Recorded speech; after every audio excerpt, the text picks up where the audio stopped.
So that's how I create calm with fast, complex drumming. This is very different than calming with regular music.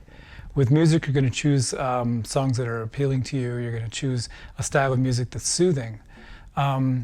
Whereas with drumming, you're looking at a tempo. So what I'm doing here is I'm playing at 8 beats per second. And that will bring the brain into a relaxed neurological state called alpha.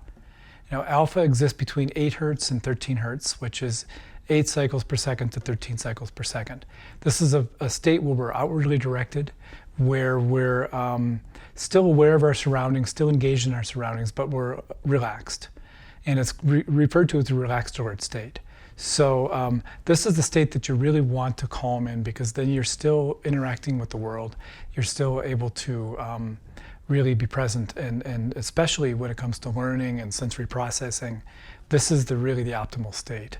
And I chose the low end of alpha because it's really pretty comfortable, and it also is musical. This tempo is a very comfortable tempo to play at. It's not too fast. It's got a flow to it when you listen to the rhythms. And so that's really the key to creating calm. With the drumming, I'm using these variable rhythms. I'm not just playing something steady because I need the brain to stay engaged. So if I were to play something too repetitive, it'll actually become annoying, even at the same tempo. And let me play a sample for that for you. I'm going to play something that I usually play at the lectures and workshops I give, to give you an idea just how agitating the same tempo can be. And that sounds like this.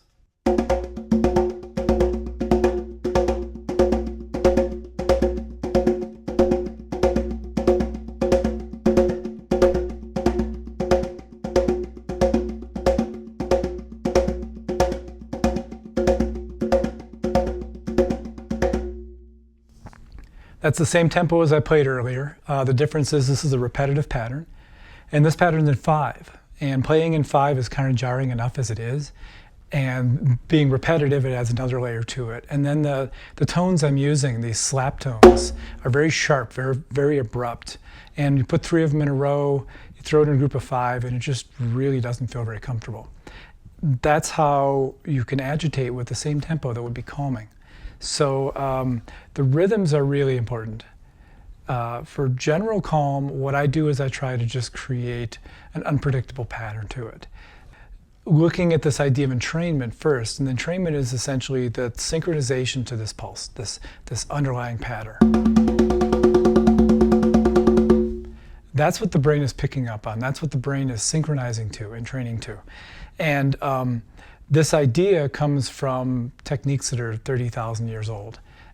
In the traditional techniques, though, they're going to a much slower state of consciousness. They're going down to a level called theta. And theta is a meditative state, an inwardly directed state, where you can have visions or meditations, or historically it's where you would go if you wanted to facilitate healing. A sense of otherworldliness. It's very internal. It's just above the delta state of deep sleep. It's really not a productive state for learning or just general calm or creativity or anything like that. And so the trick is to understand not just the state, but the level of the state that you're in. A lot of people have looked at REI and wondered if we're using binaural beats, because we talk about brainwave entrainment. And the most popular form of brainwave entrainment is called binaural beats.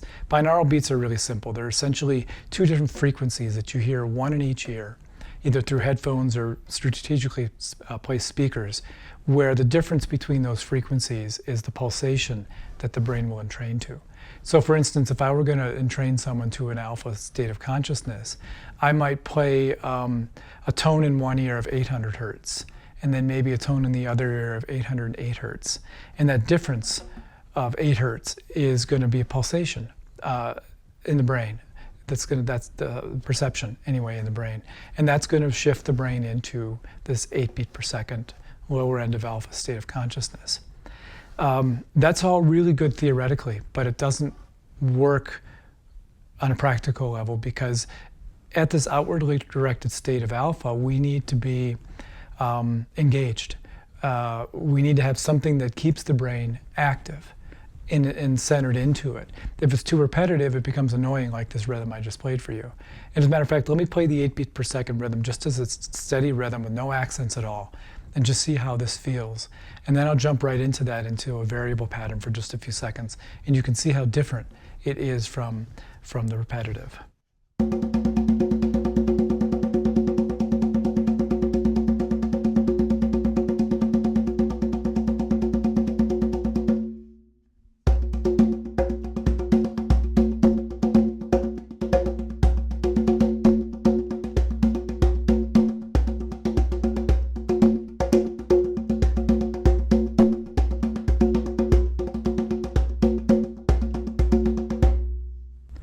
There's quite a difference between just an unaccented steady pattern and the same tempo with accents and orchestrations and variants. That's really important because that keeps your brain going, it keeps your brain connected to the process, and the entrainment can then happen. If I play just a repetitive rhythm, or if you listen to a binaural beat with just an 8 beat per second pulsation for an extended period of time, your brain's gonna really not stay engaged. It's going to shut down, and the entrainment's not going to work. And this is called habituation. Habituation happens at different levels of listening, depending on the person and your familiarity and what else is going on around you. If you were in a perfectly silent room and you had your eyes closed, it was dark, there's no stimulus around you, you felt safe, and you had your headphones on and you were listening to a binaural beat at 8 beats per second, you'll probably get into that entrainment of that low end of alpha for quite a few times listening to the recording.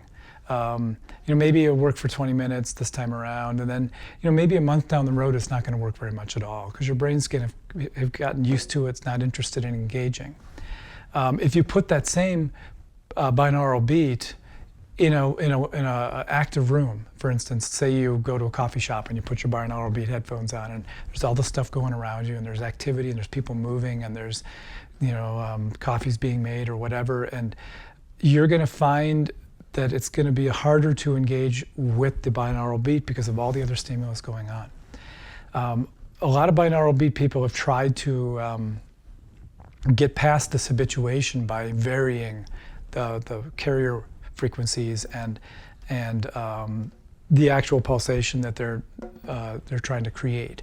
So they may have that difference between those two frequencies change a little bit, 8 to 8.5 to 9, back to 8 beats per second, to try and change things that way. They may move the frequencies of the left and the right frequency, maybe to 800 hertz to maybe 810 and 818, and just try to mix it up a little bit so that the brain can try to stay engaged. But that's really pretty minor variations. They're not enough to really get the brain to hook into it. Whereas if you have a drumming rhythm that's changing and changing all the time, that can be really captivating, and that can get the entrainment to happen consistently. So the idea here with calm is, generalized calm anyway, is any varying pattern at 8 beats per second is going to work. Don't make it too complex. Go ahead and start with something familiar. For instance, I can do an entrainment into lower alpha by using traditional rhythms that you've heard a million times, that you hear in regular music, say a mambo or a samba, and you're going to feel the feel of it, and you're going to hear something really familiar and predictable to a certain extent. But if I go back and forth between the mambo and samba, for instance, in an unpredictable way, it stays smooth, but it stays variable, and your brain will actually stay engaged. And I'll do that for a second so you can hear how that sounds.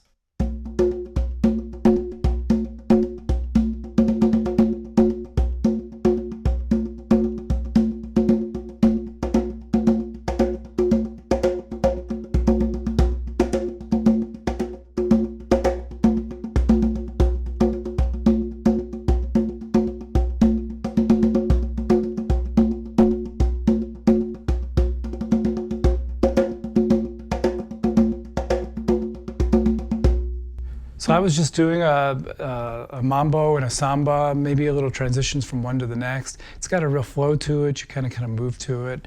It feels very comfortable. That will entrain you to the low end of alpha and create calm.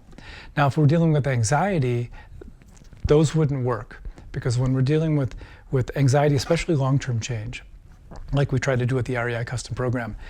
We need to exercise the brain. We need to constantly be adding more stimulus through the course of the program. So the first rhythms that might be used to help calm are going to be fairly simple like this. But later on, 6, 7, 8 tracks down into the program, those rhythms might be really complex.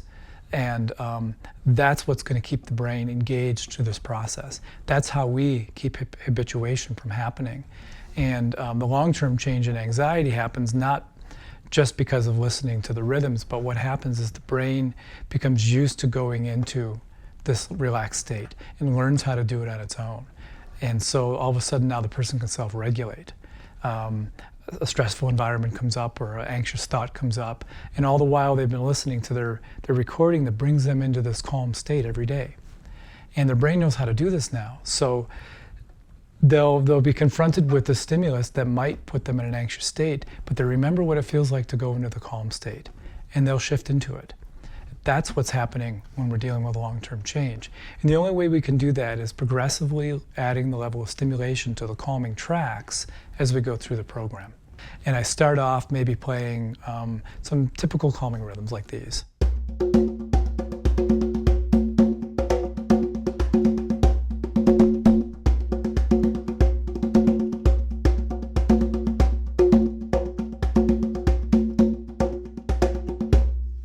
And that will work great for the first track. And the second track, we can use part of that, maybe add on to it, make it more complex, more long, lengthen it a little bit. But towards track 6, if we're still wanting to help the brain learn how to get into this state, we're also probably working on other symptoms. But if we were just dealing with anxiety, with our anxiety program or something, or whatever, we would want to be building it up in a very progressive fashion. And the last track might actually be more like this, much more complicated.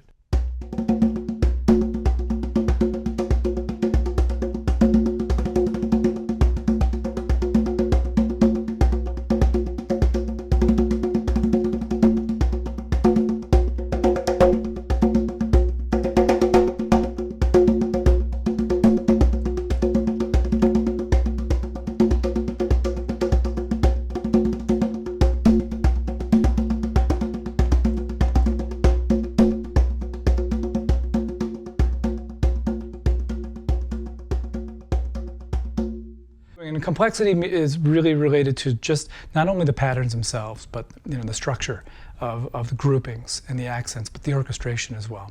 How many accent patterns there are, how many bass tones patterns there are, the groupings. The simpler might be kind of straight ahead. You can count it like in 4/4 time. There'll be groups of 2s and 3s.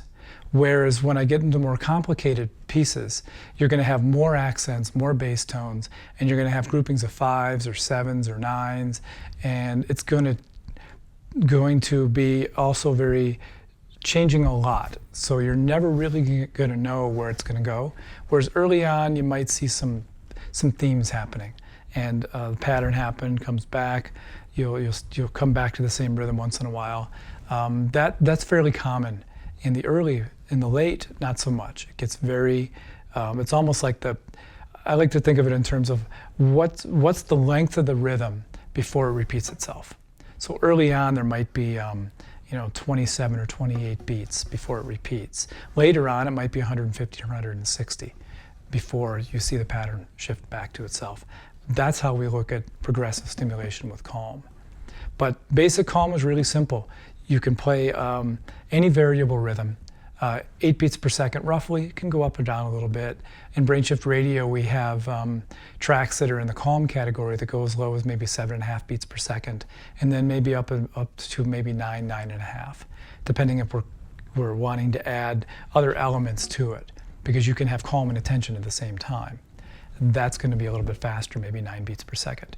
You can have a deeper calm and a transition to sleep, which might be closer to 7 beats per second. So we'll vary it a little bit, but 8 is a really comfortable place. I'll play a little bit, give you a sense what this feels like, and next time I'll talk about attention.